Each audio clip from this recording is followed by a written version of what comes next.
I think the book is actually a compilation of the success stories of things that have happened and some of the challenges as well. So it's actually just telling the story. What we want to do, what we aim to do by the book was to ensure that people will know how this journey went.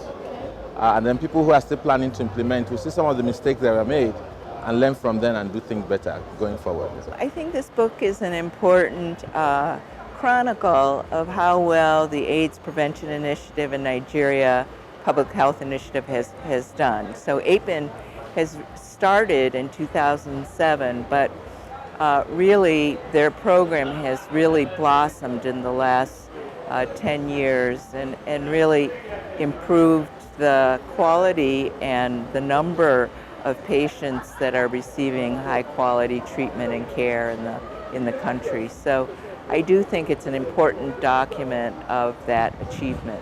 The book essentially tells the story as to what has happened in the HIV field.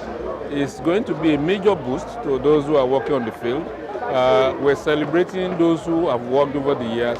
We are celebrating people living with HIV. And we are also using it as a stimulus so that we can do more. The story simply is that there's still a lot of work to be done. We still have to put about 800,000 people on treatment, and we need to continue with prevention effort. We need to scale up prevention of mother-to-child transmission of HIV until a time when no Nigerian baby will be born with HIV. It's a very good book. It's very well written. If you look at it, it's very good quality. But in addition to that, it's not just the quality, it's actually what is inside it.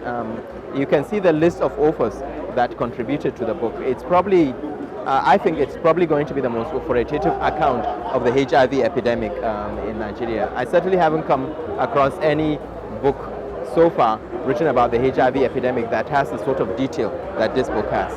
The message is that if we do things properly, patients who are on HIV will no longer see it as a death sentence. They can live their normal life. But the other thing that came out of the book is that this needs resources. And if we want to continue going forward, a lot of the resources we have used have come from different funders. I think it's time, and we're beginning to see some little changes, that governments need to also play a more substantial role. And we're seeing some change, though we think we can do better. The real policy issue is to take over funding. As you realize, a lot of the resources is from outside. Our major preoccupation is to increase the quantum of resources domestically, so that over time, Nigeria can take over funding of the HIV program in Nigeria.